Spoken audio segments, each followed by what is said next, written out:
You guys are far apart. It's like I'm talking to an empty space. Um, hey guys, I'm David. How you guys doing? Ed already asked you guys. You doing well? You doing well? Yeah. I can tell you that leading up to this advance, I heard a couple weeks ago that it was, going to be about pride and worship. And to be honest, my first reaction was like, okay, cool. Like I've heard that before. I've been around for a while. It's probably be another one where like, hey, you're not worshiping good enough, and I'd be like, oh, okay, I'm sorry. And then, but over the past couple of weeks, God has like opened my soul. Like I don't know how else to explain it other than like, when Jesus speaks to you and you feel like when you take a deep breath after you get out of the water, like you're swimming and you feel the oxygen go to your entire body. Like I feel like God's filling my soul up with His Spirit, and my whole body can feel it. And so I'm super excited because even today in the breakout session, I got surprised. I was like, I'm sitting there and I'm crying because God's talking to me, and I'm like, oh my gosh, this is crazy. So I'm excited for tonight because I don't have anything for you guys. I believe God does, but I'm excited because I'm excited to hear from God tonight. So last night we were talking about how sometimes you feel like you know what's going on, you feel like you have a grasp on life, and then turns out that it actually isn't the way you thought, and you were living a lie. And I think it's funny because I think that's what I've been going through. And then this morning talking about pride and humility and worship, and so I think what I'm going to do is I'm just going to give you a short period of time, just like 15, 20 minutes about 1 Corinthians. And so I'm not gonna expand a lot on it. It's going to be more of like an overhead view, like a helicopter ride, rather than like an infantry like go through each section. So I want to encourage you guys to take it home and read. We're going to be through 1 Corinthians 1 through the very beginning of 4. So you guys can turn there if you want. So I'm going to do almost just the highlight reel, and I'm going to try to rephrase the text, and then we're going to respond throughout the rest of the night. So I just want to let you know up front that I'm not going to go really in depth, and that also I want to give you a roadmap of what we're going to talk about tonight. Basically, if I was to sum it up, the gospel looks foolish to the world. So that is what the title of tonight is. The gospel looks foolish to the world. And in 1 Corinthians, we're going to look at how the righteousness of the gospel looks foolish, the treasures of the gospel looks foolish, and the life of the gospel looks foolish. So the gospel life looks foolish. So we're going to start out. If you've read 1 Corinthians, you know that Paul is writing a letter to the people of Corinth. It's a church, and he talks about some problems they're having. He starts out and he says, man, I love you guys. I give thanks for you. I pray for you. And then he says, but, I heard through the grapevine that you have some pride growing up in you. You're arguing. There's some contention, and they're talking about who they were baptized from. So it would be as if we're fighting with each other, and I'm like, hey, I follow the teachings of John Piper. Somebody else is like, I follow Tim Keller. And somebody else is like, I follow Ed. I follow Jason. And then you always get that one person that's like, well, I follow Jesus. And they're all wrong. And so what he says is they're talking about baptism. And he's like, in 17, he says, for Christ did not send me to baptize, but to preach the gospel, and not with words of eloquent wisdom, lest the cross of Christ be emptied of its power. So he says, man, it's not about that. It's not about, you guys, forget about this. It's about the gospel. And then in 18, it says, for the word of the cross is folly to those who are perishing, but to us who are being saved, it is the power of God.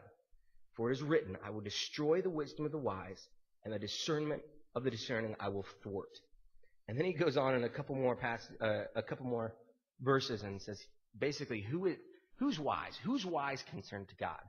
And I think last night, Ed just put in a great definition. You talk about wisdom and folly. And because when the definition of foolishness, if you look up in the dictionary, is somebody who lacks discernment, right?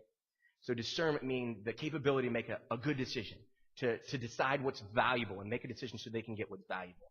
And if you remember last night in Romans 1, talked about how they knew the truth of God, this God, super valuable, invaluable, and they traded it. Their foolish hearts were darkened. So it's foolish to trade something of great value for something of little value. So in Romans 1, it talks about trading the creator for the creation. And so I think that we all have examples of somebody that did something, like some relationship where you're like, you fool, you let her go. Like, why would you do that? And I think that the essence of foolishness is that you're trading something of value for something of not value. It's about perception. So when it says that the word of the cross is folly to those who are perishing, it says to those who are perishing, the gospel looks foolish. There's no value to it. They've traded the gospel, the good news, Christ, for something else because they believe that to be more valuable.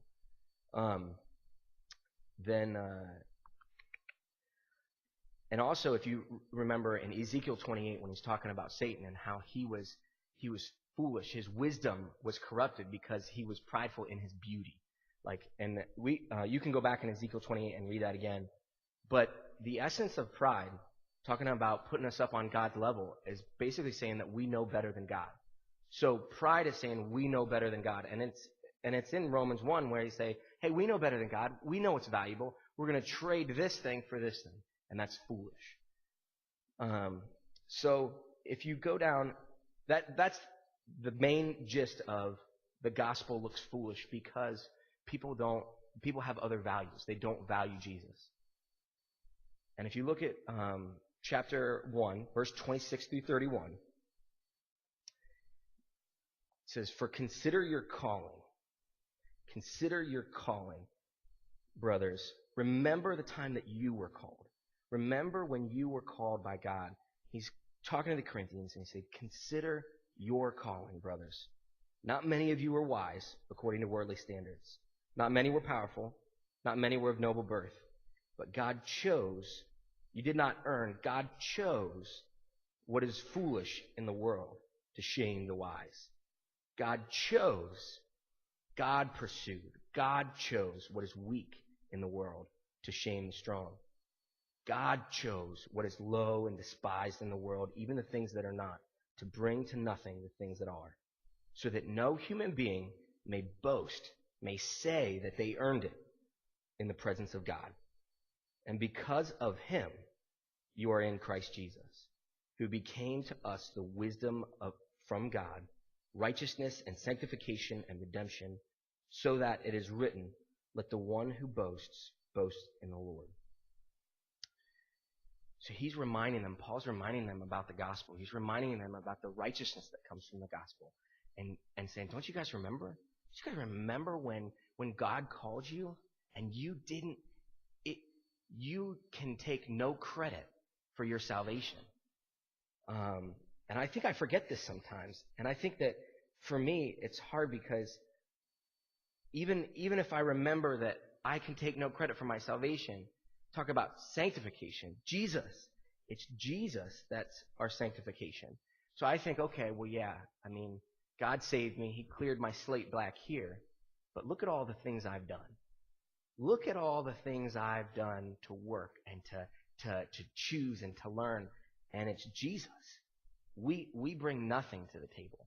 And I think I was thinking about this today. I was just, all the things that I work for, even knowing about humility, I think sometimes make me prideful, thinking I can bring that to the table. Like we don't bring anything before God. I was thinking today, I take a lot of pride in working hard at my job, and I try to, I try to do everything right, and that's my vice right now. And I was thinking today, and I was just crying because God was like, okay, what are you going to do when you get into the kingdom of God? Are you going to be like, God, look at this? Like, in the presence of God, I have nothing to offer. My best of my best, I cannot be the sanctification that Jesus is. And the redemption, he's the one that saves us. And I think that this is foolishness to the world, because if you've lived with non-Christians, you know that the pride of the world says, I can make my own self-righteousness. You talk about a self-made man. You talk about, I built my own kingdom.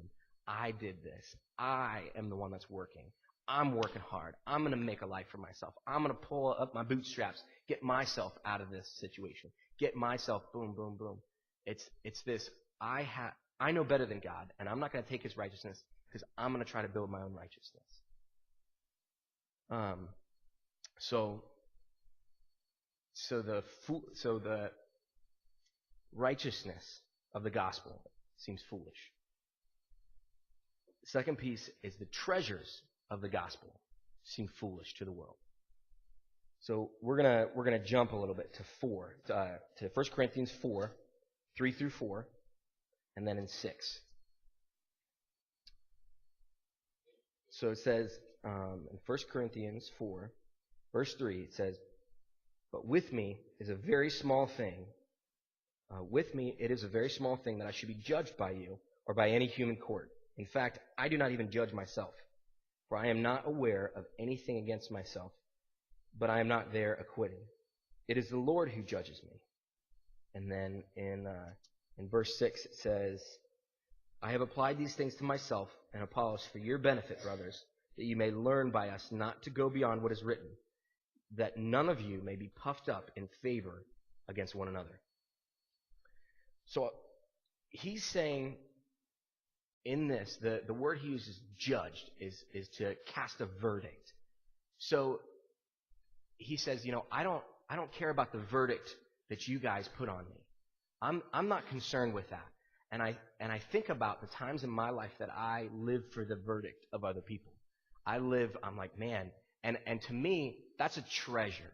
I know that I'm not supposed to want that, but I treasure that. And I think that I'm like, I want other people to say that I'm good enough. And we all know people that are, I was just talking yesterday about people that are enslaved to that. About, hey man, I need to get this. I need to win this. I need to achieve this because if I do, then, my boss, my friends, my spouse, my parents, they're going to give me the verdict of, man, you're okay. And Paul says, no, I'm not concerned with that. And then the world will tell you, man, okay, well, you don't need to worry about what they think. You need to worry about what you think. It's you. As long as you believe that you're good enough. Like, you need to cast that verdict on you. And I spent my entire high school career trying to prove to myself that I was good enough, trying to give myself the verdict of, yep, I'm good enough. And he says, no, that's not it either. He says, I have a clear conscience, but that's not what clears me. He says, it's Jesus. It's Jesus' verdict. It's Him and what He did on the cross and what He says about us. That should be what we live by. And then he uses the expression in 6. He talks about being puffed up in favor. He talks about being, that word puffed up is the word for an organ when it's filled with air. Like imagine your kidney filled with air. It's painful. You guys know the pain of searching for affirmation, being so desperate for affirmation. It talks about being empty. I mean, at the end of the day, you're never filled. You're puffed. And I think that man, he's just saying, be filled with the verdict of God.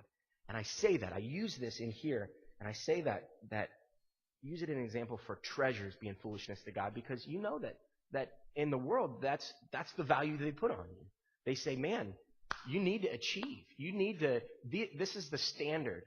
This is what you should treasure. And and the pride of the world says that I know what's going to make me happy. Winning that's going to make me happy. I know what's going to make me happy. And not just living for the praise of men, but what about other things that the world says, man, I know, you know what, having sex with who I want is going to make me happy. Being successful is going to make me happy. Living the American dream is going to make me happy. These are all things that puff us up, but don't fill us up. The last piece, so the gospel looks foolish to the world because they don't value God. The righteousness of the gospel looks foolish. The treasures of the gospel looks foolish. The life of the gospel looks foolish. And it's 4:7. Man, I love this verse. It says, "For who sees anything different in you? What do you have that you did not receive? And if then you received it, why do you boast as if you did not receive it?"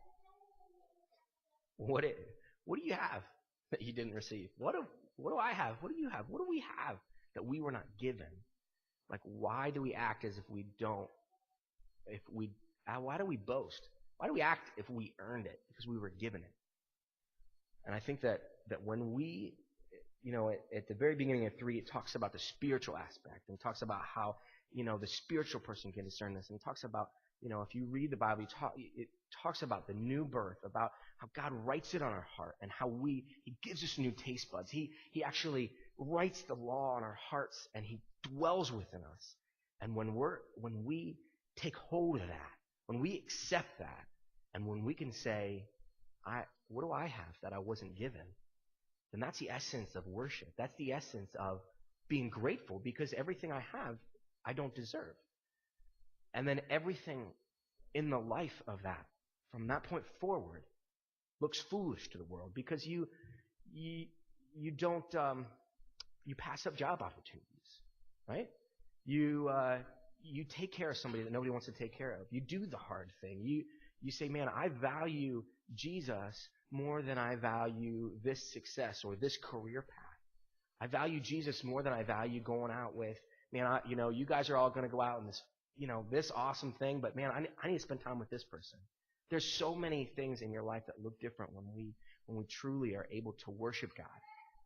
And so we're going to spend the next couple minutes really trying to just talking about the flesh of that, what does that look like in our life. But I'm going to pray, and I'm going to invite the band up. And yeah, I just want to encourage you to dwell over these verses. So if you close your eyes.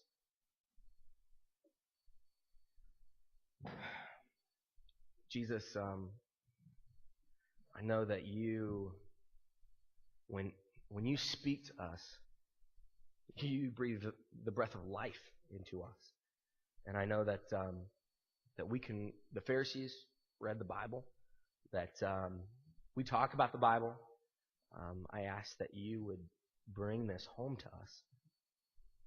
Jesus, I ask that you would teach us what it truly means to understand that we labor for things that don't satisfy. That sometimes we try to make our own righteousness, even though you've given us your righteousness. That we sometimes reject your kingship over our life, reject the fact that you know better than us, and say, I know better. I know better than you. This is going to make me happy. God, I ask that you would help us really internalize that, so that when we go out into the world, that we can live a life that is wise, that looks foolish to everyone else. That when we live our life that is just filled with you and your pleasure and your face, that we would be a light to other people, and that the world would say that we look foolish, but we're able to just drink deeply of the satisfaction that's found in you and your Spirit. Jesus, it's in your name we pray. I hope you guys are starting to see where God is beginning to birth something in you, where you are understanding that worship is not about music. And you may have understood that before, but I hope that you're getting and being able to see that a little bit more practically in your life right now. And that if we truly value the things that God values, there's going to be things about our life that seem foolish. David mentioned several of those things. I've talked with people today that have been talking about, I know these I've talked to two guys that are they probably have a lot more earning potential in some of their fashion, but they think that God's calling them to some kind of vocational ministry where they're going to have to live on probably a lot less money than what they do now, and maybe what they could in the future. And so, it looks foolish to people around when they look at that. Going on a mission trip sometimes seems very foolish. And I think one thing, hopefully, that we can take away from Romans chapter 12, that we looked at last Sunday, is that it's actually the only reasonable act of worship. It's not foolish whatsoever, but it's the only reasonable act of worship that we have, is to totally devote ourselves to whatever God calls us to and to value Him and what He values above everything else. And it's interesting tonight. I want us to, as we continue our worship tonight, we're going to be singing songs. We're going to be praying. We're going to continue to let you just respond in whatever way that God is speaking to you to respond in. But we also want to kind of pepper you with some different ideas of how we see worship and how other people worship through actions other than just song. And one thing as I've been praying about this that became really evident to me when we were back for Christmas, I got to spend some time with my grandpa. And he has Alzheimer's, and it's been setting in for a couple years now. And so I live pretty far away and don't get to see him very often. And so it's gotten to the point where he doesn't recognize me when I come in. So my grandma has to, say Jason and Christine are coming over, and he'll write he'll write our names on his hand so that he can remember us. And just sitting around talking with him one afternoon, he starts to share just like the way he's serving in the church. And my dad pastors a church in town, and they started to be a part of that church. And it's just interesting to hear him talk about how he values God through the way that he serves in his church. And it was really just incredible to me that he's in his mid-80s, doesn't get around real well, has had knee replacement surgery. So the one thing that he finds to do to serve God and the people around him is to greet people as they come in the door. We do that a little bit at New Life, but I found that older people really like it a lot, and it means a lot to him. And but he has this problem; he can't remember anybody's face, and that's what he was telling me. He's like, I can remember. He's like, I can remember that I know them, but I can't remember their face and put it with their name. And he's like, it's just so frustrating for me. But what he does every Sunday morning is he gets up and you guys ever seen like the little pictorial directories at church? We had them it's kind of like a phone book with pictures and all the families in it and stuff. Well, he gets that out and he studies it every Sunday morning so that he can try to remember people's names that come through his door. And it was just interesting to me, we think of our worship being really big moments. But I started to think of worship as my grandpa sitting there with this little directory, studying it so he can serve God and serve the people around him, And it's tough for me just because I feel like I'm losing him too. But just it's awesome to see him continue to serve his Lord, And so I want you to think about those things. Think about things beyond this room that you have in your life that you use to show God how much you value Him. And the evidence is in your life that I know I value God because I see this value of Him coming through in my life. That even though it's foolish, even though, like in my grandpa's case, it magnifies your weakness, it's kind of a foolish thing to do. I'm going to do it anyways because I know that's the way that God wants me to serve Him. So as we stand up right now, we begin to sing these songs. I want us to, as we sing them, to think about the words, not just think about the words that we're singing, but think about how they're lived out in our lives on a daily basis.